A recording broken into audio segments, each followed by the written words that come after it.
Hey, welcome to the Metal Detecting Show, episode number 17. My name is Kieran, and this week I interview Ohio Detectorist and host of YouTube's largest show and tell, Joel Green, otherwise known as Diggin Deep Beeps. We talk about the differences between relic hunting and beach detecting, and the importance of the metal detecting community. So let's get on with the show.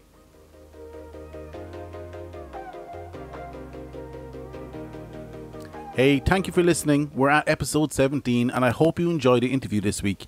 If you want to give me feedback or interact with the show, please reach out to me on Twitter at DetectingThe or Instagram at the Metal Detecting Podcast, or if you want to pop me an email to kieran@thedetectingshow.com. If you like this content, please don't hesitate to tell your friends and don't forget to hit that subscribe button.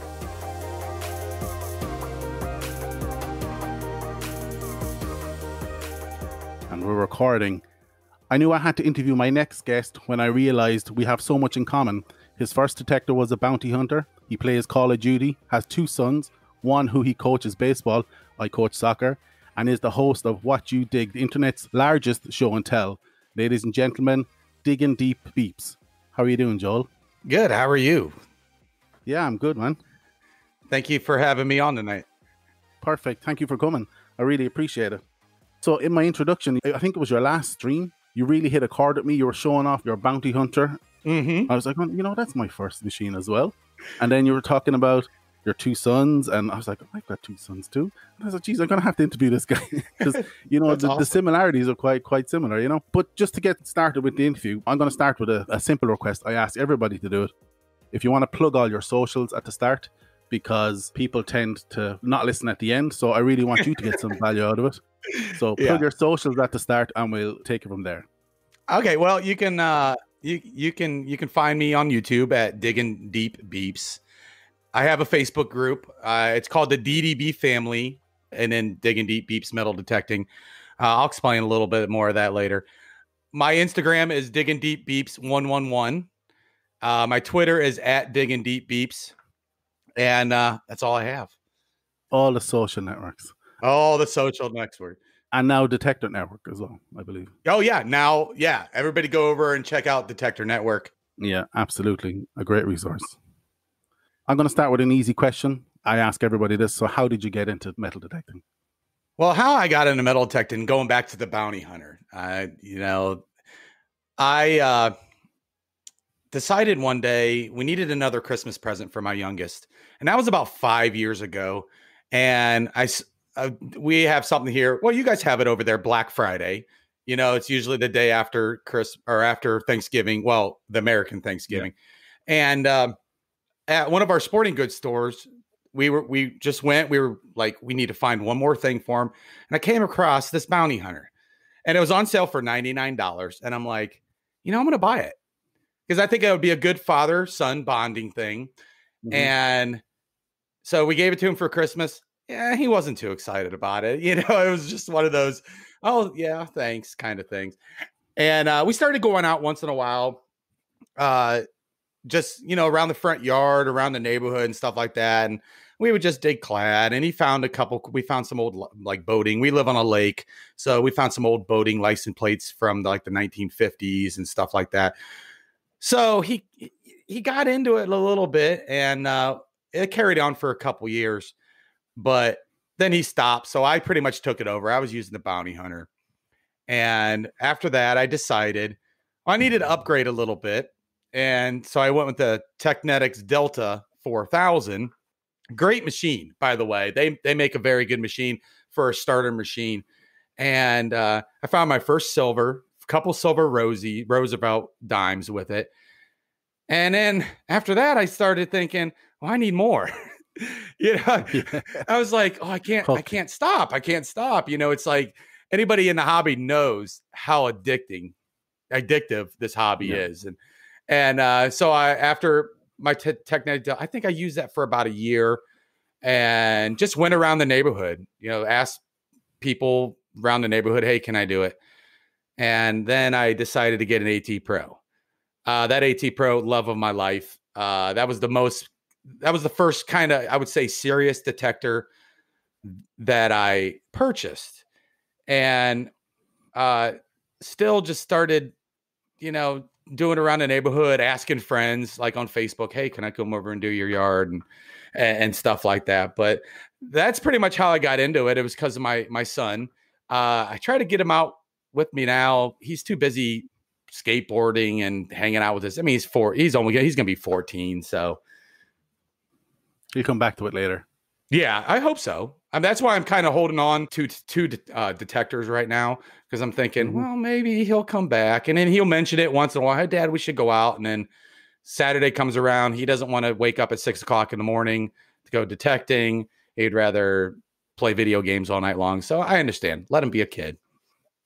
Yeah. Yeah. You'd talk about being a dad, but I know you mentioned previously that your dad sadly died about 4 years ago. And I remember in one of your streams, you talked very fondly about your father, about what he would do to help the Tooth Fairy. Yeah. Can you tell that story here? Yeah. I kind of wish my dad was around now, because I think he would actually come metal detecting with me, to be honest with you, because he always kind of had a love for coins, spare change, stuff like that. And he was around when I got into metal detecting. I'll tell 2 stories about him. The first one is when we first got our metal detector, we went to Hilton Head, South Carolina for a vacation. It was the last year. It was our last family vacation together before he died. So he wasn't in the best of shape. He died from cancer. So he had a long battle with it. And one time we were doing the beach, and I've never done beach detecting before, and my son. So we're going around. We're not really finding anything. Of course, the occasional pull tab, which everybody loves. And I swear my dad, we were kind of coming back up to where they were sitting, and we ended up getting some hits. So I don't know to this day if he really did that, but I think he threw some coins in the sand. We found some quarters around where we were sitting. So he just wanted that's how my dad was. He always wanted to make everybody feel happy and special. And okay, so the Tooth Fairy story. So I have two brothers. I have an older brother and a younger brother. I'm the middle. And so hooray, middle children. We all know, I mean, it's not the easiest thing. So we, as kids, we used to get, when we would lose a tooth, he would give us a $50, like a John F. Kennedy or like a Franklin $50, something like that. And after we would get bored of it, he would take it back. So he would find it in our room somewhere, and then he held on to them. And I mean, some of them are silver, some of them are not. It was just whatever he went to the bank and got. And so when he passed away, my mom was going, we thought they all disappeared. Like he traded them in one time. I mean, that's what we all thought. Oh, he traded them in and, did something with it.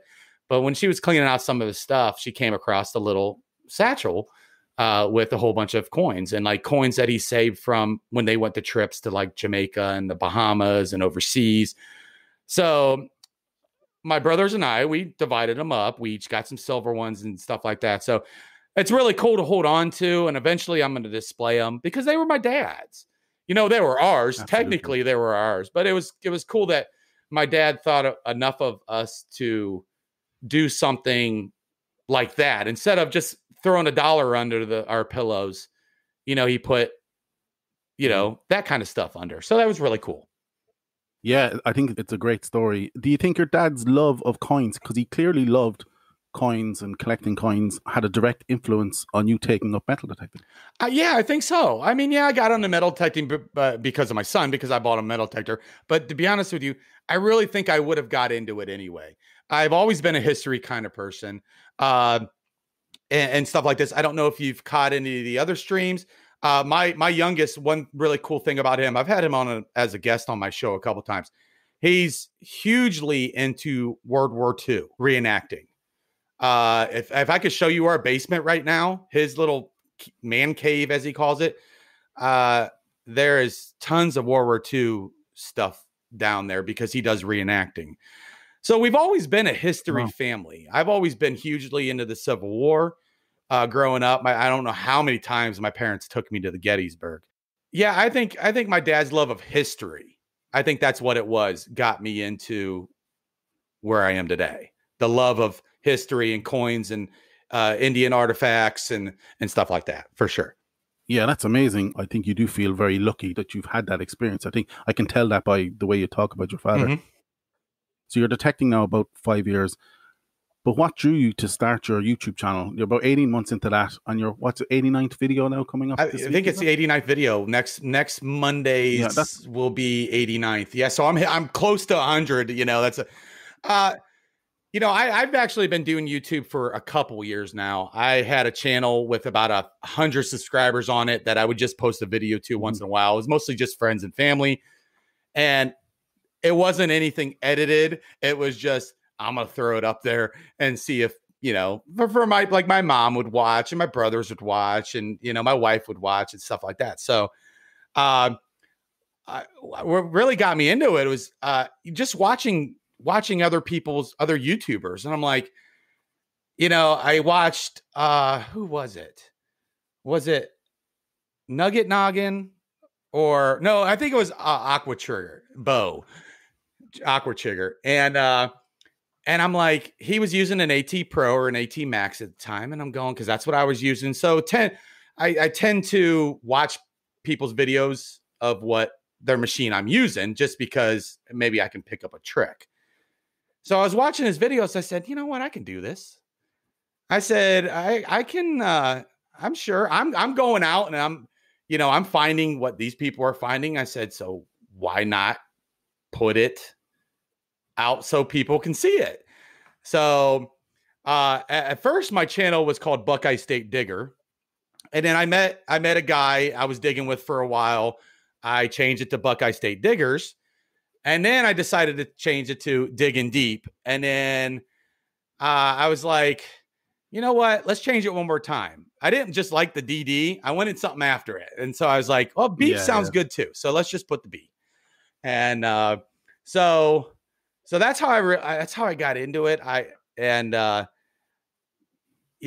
really enjoy putting stuff out there for others to see.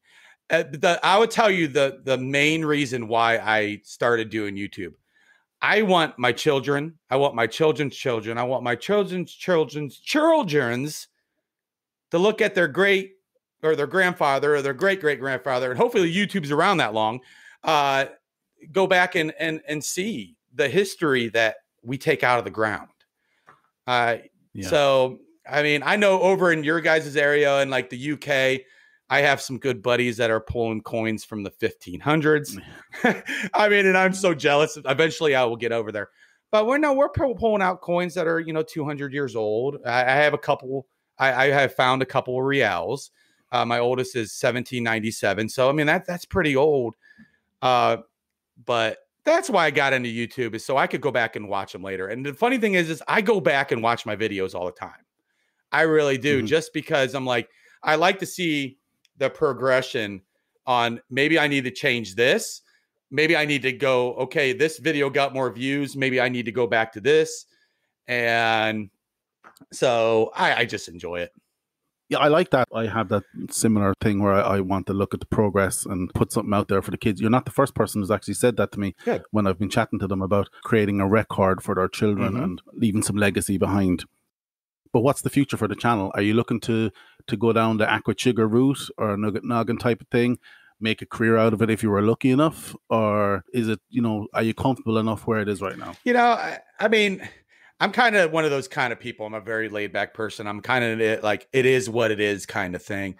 Yeah. My goal for my channel was 3,000 subs. It's been that since I started. People ask me why 3,000 subs. I just think it's a cool number.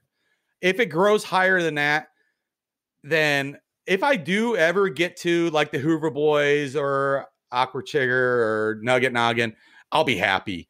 But I don't expect it because I do this as a hobby. I don't do this as a full-time job. Could I do it as a full-time job someday? Yeah, maybe when I retire. I think that would be kind of. I mean, I'll be an old man by then, but that'd be cool. I have much respect for Nugget Noggin and all those other guys. But the thing is I really, my goal is, as my channel grows, is I want to stay humble. I want to stay connected to the community. I want to be a positive influence in the community. And Yeah. I don't want to get to that. I would love to get to that point, but I don't want to get to that point where I can't I don't have the time to communicate with my family, my metal detecting family. So, I Yeah. mean, if it grows and it keeps growing and keeps growing, I'm happy with that. But if it doesn't, if I hit my goal and it just goes whatever, I'm really good with that too. So, Yeah, it's always good to set a goal. You know, you talked about the community and the family there. The What You Dig live stream, I call it the internet's largest show and tell. The last stream, there was 220 people online showing off their finds. I found it really inspiring, and I think it makes the metal detecting community stronger. Where did you come up with that concept? I really think it's a unique concept because a lot of videos online are, particularly metal detecting videos, are beep, beep, dig. You know, we're waving around a metal detector and we're showing the same stuff essentially over and over again, you know, unless it's something that's really awesome. You get two questions: is it clickbait or is it actually awesome? You know what I mean? no, That's the situation you're in. But I really think what you've done with the What You Dig live stream, I think it really is elevating the community, and I think it's a really great thing to do. So where did you come up with the concept? well, I started with Metal Detecting Nation. It's a live stream on YouTube. So we do Wednesday nights at 7 p.m. I'll just throw a plug out there. We haven't done it in a few weeks because of vacations and stuff like that. But a couple of my really good buddies, Jordy and Dave, they started it and they brought me aboard. We have some amazing people. I don't know. Nancy, Ambient Girl, Relic Hunter. She's on there. She's huge in the community. She's such a positive influence for everybody. We have the Jersey History Hunter on there, Rachel and Audra. Amazing people. You know, they do a lot for the community. So after joining them, I was kind of like, I could do my own. So, and the what do you dig live stream represents is it's not always metal detecting based. Yeah, I show people's finds and stuff, but it's more of an outreach. That's what Yeah. I'm trying to, I talk about my life. I talk about my life Mhm. issues. I talk about, stress in my life, and I really try to, like, if I can help somebody in one way that they're upset about something, that's what it is. And the What Do You Do live stream is not just metal detecting based. It's what do you dig? Sorry, what do you dig? Yeah. And so digging not means digging anything out of the ground, but it means what hobbies do you like? I want to have different people on that do stuff other than metal detecting, which right now I haven't really had a lot of co-hosts. I mean, it's hard finding people that want to do a Monday night at 7 p.m. But when I started live streaming, I wanted to be a positive influence in people's lives. I have people that message me all the time. I respond to them and they're like, "Oh, Joel, you're a huge influence in my life. And you're such a big star." I'm not a star. And I don't, and I, when people say that, they look up to me, I appreciate that, but I'm just Joel. I am, Yeah. I'm a real person that is just doing a live stream. And I sincerely consider everybody that joins the DDB family as family. I have a lot of personal conversations with people. And, so that's what I wanted to do. Is I wanted to, I end all my live streams with make somebody smile, because that's kind Mhm. of one of the mottos I go by. Make somebody smile today, tomorrow, send somebody a text, and so that's pretty much what do you dig? What do you dig represents is bringing the community together as a family, and we can all hang out together for an hour or something like that. I've went 3 hours on live streams. I've done private live streams for friends for their birthdays. Mhm. I would have a dance party where I would have to put it on private or unlisted, or actually private on YouTube, because I was playing copyrighted music. That's what I want to represent to the community, as somebody that's fun, loving, that if you have an issue in your life, I mean, I've given my phone number out on stream. Yeah. If you need to Wow. call me, call me. I mean, and I mean, I got some crap over that. Joel, why are you doing that? It's because I want to help people out. If somebody's down, I struggle with my own demons. I mean, Hmm. and a lot of other people do too. And there's a lot of people that are in my metal detecting family that do also. And if I can just, be that positive person in their life, even if it's just for a minute, that makes me happy. What do you dig? Really, it was about we are more than just metal detectorists. We live a life and we get to share it with each other. Just like any community, any club that you go in and show off a little bit, but then really it's about the chats that happen afterwards. In the same vein of the What Do You Dig show, you mentioned a couple of reals earlier on. Are they the best finds you've ever had? Best finds I've ever, yeah, I would say the 1797 half real got me into the 1700s club. And it's kind of sometimes hard to do in Ohio where I live. I mean, Ohio was founded like 1803, I believe. Oh no. But, I think my best coin, I would say, is my 1834 Cap Liberty dime. I found that at a point in my life is last year, our house caught on fire, and our bedroom caught on fire. And luckily, it was contained to the bedroom, but I mean, it ruined everything in the house. And it was at the end of the summer, and it was just a hard time. So I just needed to get out. So I texted my buddy Scott that I'd metal detect with once in a while, and I said, "Hey, look, let's go back to my honey hole." Luckily, the company that I work for, I'm in commercial property management, brought some property years ago, and it has a farmhouse on it that was built in 1901. But the kicker is the original house is still there, the starter home, and that was 1820. Wow. So I kind of was like, I've detected there. I've pulled Drake bust out of there. I've pulled multiple Indian head pennies. I've pulled my first half cent out of there. The most beautiful curdle bell that I've ever seen, Hmm. that I found came out of there. Horse stirrups. We've found. I mean, I could go there tomorrow and probably find something. And it was a really scratchy signal. And I was using the AT Pro, but I had the Storm coil on it, which is a bigger coil. And I'm like, I'm going to search for deep signals. Hmm. And this thing came up, and I mean, I kind of had a feeling it was silver, but when I plopped it, I was just like, I got emotional I am an emotional person. I've cried on stream Yeah. before and stuff like that, but that's me being real. So I had to show it on that video, but, I love digging large cents. I have, gosh, I don't know how many I've dug this year so far, 14, 15. There are a lot you can see, they can't see, but you can see behind me. They're up in the case. Yeah. I love Native American history too, stuff. I don't find a lot of it. I've found a couple arrowheads and a Native American gorget, which was a ceremonial piece. But I would say probably the 1834 Liberty Cap dime is my favorite. That's in your top 28 finds video, isn't it? Yeah, yeah. I just recognize a lot of those finds you mentioned that was in that video. I have to say I love that video, and it's not because of the finds. I love the reactions, Oh, the leaping around and the hollering and the hands shaking, and it just really captures that moment when you find something that's really real. But you have to tell me something, right? And this is me being a total European. What is a trime? What is a trime? okay. Like a 3 cent silver? What is that? I don't have a clue what it is. Okay, a trime was man, now you're putting me on the spot. The trime came around. It's a 3 cent silver piece made in the US. It was made there was three different types. Mm-hmm. They started in 1851 to 1873. I don't understand. I mean, I found one, and they're just not real common.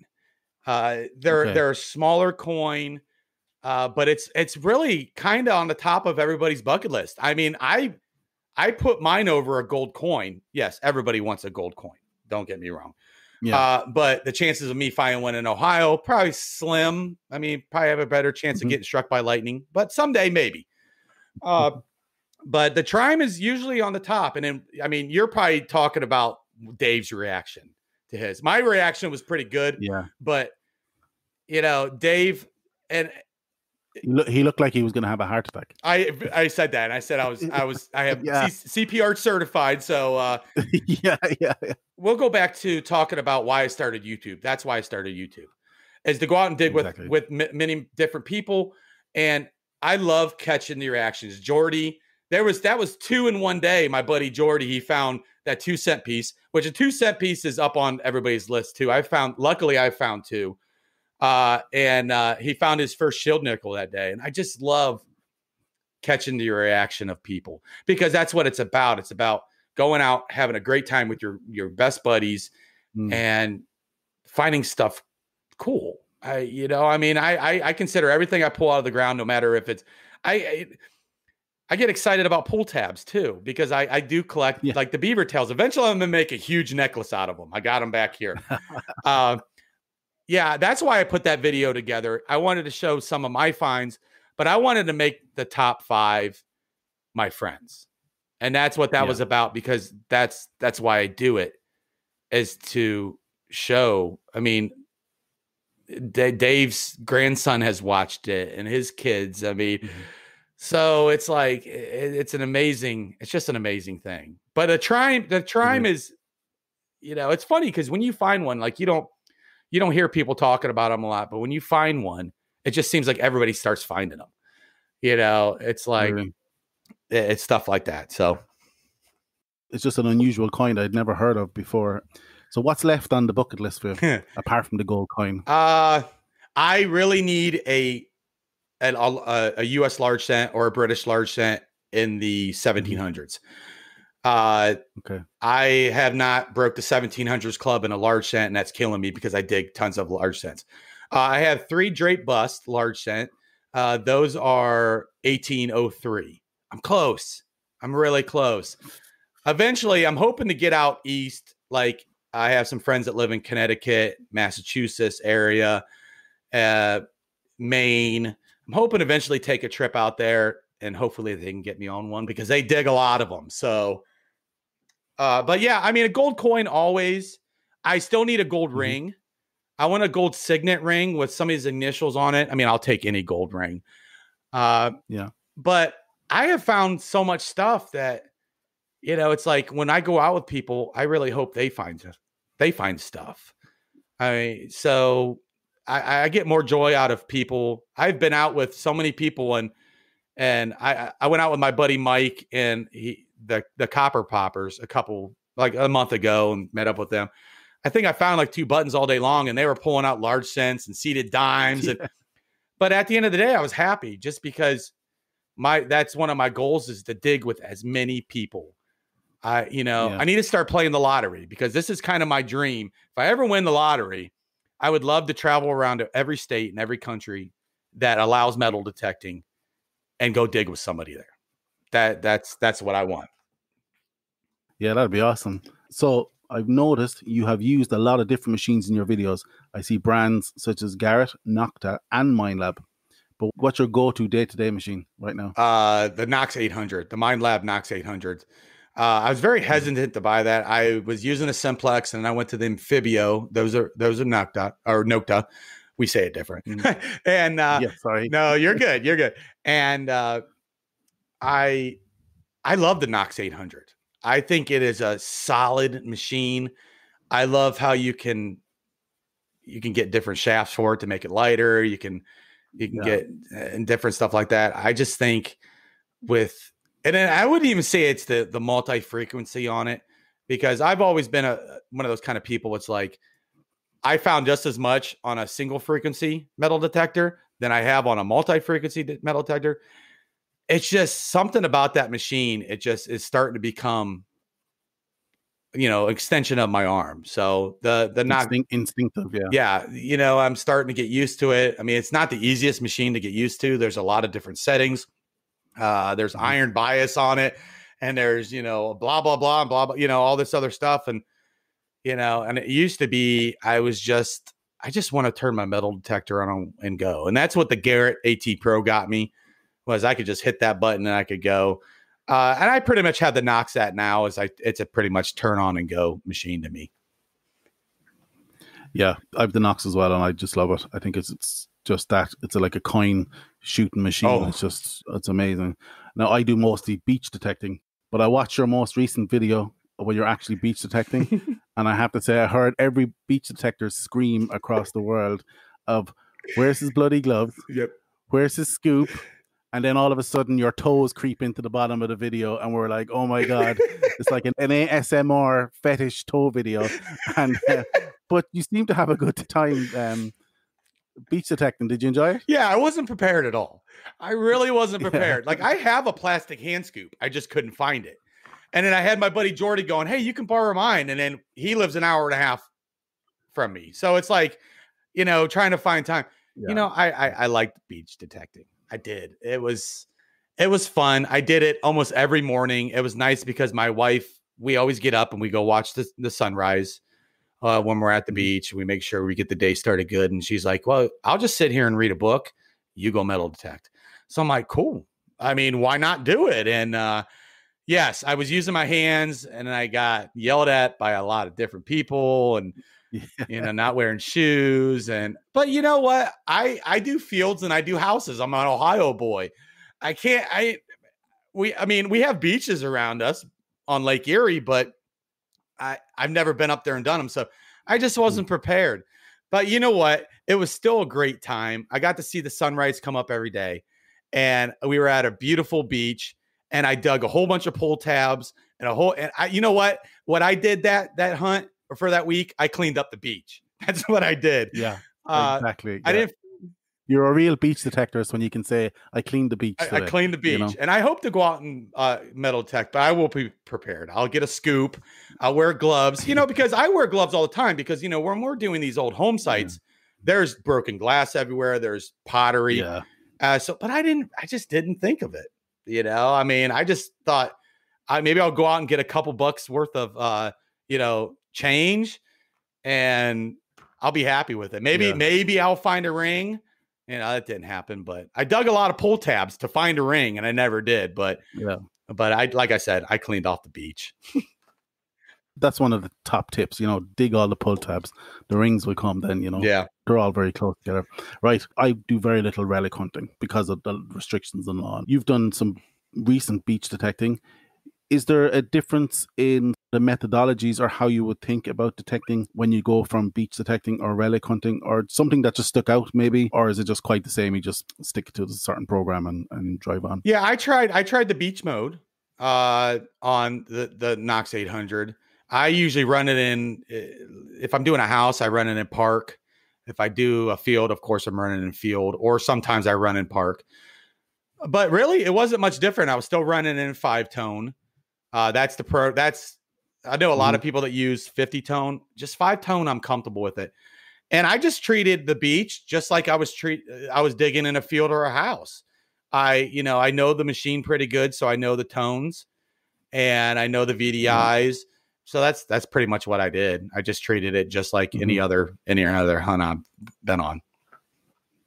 You've said that a few times, dig in a field or a house.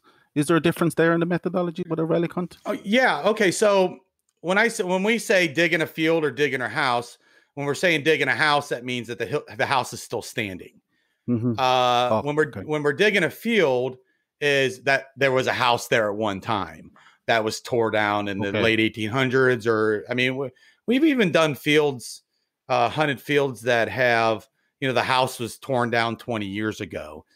But that's what I say when it comes to doing a house or doing a field is what it pretty much means.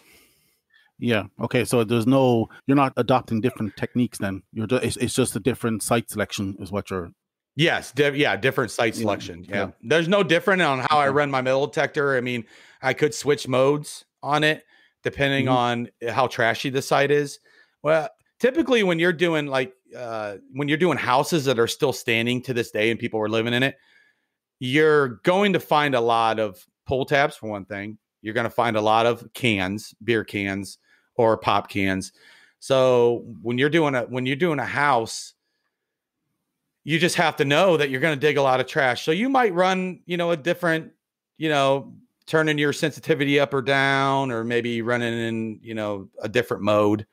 But I usually just stick to park 1 for houses and field 1. I've tried field 2 a couple times, but you just know when you're going to do a house, when you're going to dig a house, you're going to find a lot of trash. A lot more trash. Yes. Okay, that makes sense. So just before we wrap up, do you want to make any shout outs? You don't want to forget anybody, like we dig metaldetectors.net. You want to plug them, guys? Yeah, I want to plug Andy, my good buddy Andy O'Neill over at we dig metaldetectors.net. I've been an affiliate with him for coming up on over a year. I recently joined he started a field team with myself and the awesome guys from the Copperheads Metal Detecting on YouTube. They do a live stream on Wednesdays at 8 p.m. Eastern time, U.S. time. And they're a great group of guys. Andy asked me to come on and join the field team. So I'll be testing different kinds of metal detectors when they come out and different shovels. I think he's getting ready to send me a hand digger to test out a new kind of hand digger. So maybe a beach scoop. Yeah, Andy, send me a beach scoop if you're listening to this. He had one on sale a couple weeks ago. I should have bought it. But who else do I want to give a shout out to? Of course, my buddy Scott over at Detector Network. He's awesome. I'm actually working with him a little bit, trying to get people to join. We just hit 1,000 followers on it today. Yeah, I don't know if you saw his post on there.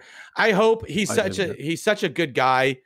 And it's funny because some of the best people I've met in metal detecting, hopefully my U.S. family supporters don't get mad at me, have been UK people. They're just so genuine and they're so in love with the hobby. But if I was digging 1500s, hammered silver and gold, I'd be really humbled. I'd be, in love with Roman coins. Some Roman coins. Nice. So yeah.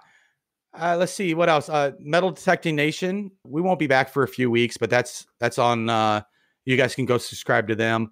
That's on 7 p.m. Eastern Standard Time. I'm on the panel of that. I'd like to shout out the Jersey History Hunters. They do a live stream on 7 p.m. Eastern Time on their channel, Jersey History Hunters. There's two great ladies that love the hobby, and they're really into Relic. They're, a lot of people have asked me, Hey, Joel, you're a coin shooter, you're a Relic. I'm both. I love the coins, though. I mean, I do. But I love the personal items also. But, I don't know who else to shout out. I mean, shout out you for you and invite me on tonight. This has been amazing. And it's been a lot of fun. Thanks, man. Just to wrap up, and I ask everybody this question. So what do you wish you knew before you started metal detecting as a hobby? I really wish that I knew how to do the research. That came with time. It wasn't until I got into metal detecting hardcore that there were maps out there. Our oldest map in Ohio goes back to 1856 of what I found. But you know what? An 1856 map, that house was there in the early 1800s. I wish I would have done that a lot more because I think I would have found a lot of different stuff earlier. But getting a sand scoop for, beach detecting next time, that's something that I wish, but no, I think the research part of it is I think that's one thing that people struggle with when they're metal detecting. And I could tell you what, if I can give any word of encouragement to people out there that are listening to this, don't be afraid to door knock. I have a lot of people that, walk up to the people's house and say, hey, look, this is what I'm doing. Be honest with them. I always start out with a joke, and it's funny. I always start out with, oh, don't worry, I'm not selling anything. And then that kind of breaks the ice a little bit. And but don't be afraid to door knock. People, all they can do is say no to you, really. And so, but most of the time they'll say, hey, yeah, sure. I'm really curious on what's in the ground in my house. Or, usually houses are a little more hesitant, but fields, they're like, well, we have no crops out there right now. Go, as long as you fill your holes in, hey, have at it. Yeah. On that note, Joel, it's been an awesome interview. I have to say, I've really enjoyed it. Thank you so much.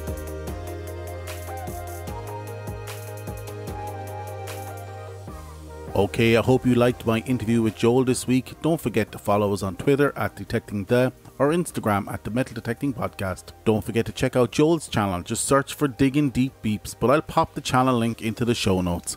If you want to contribute or have suggestions for topics to cover, pop us an email to kieran@themetaldetectingshow.com.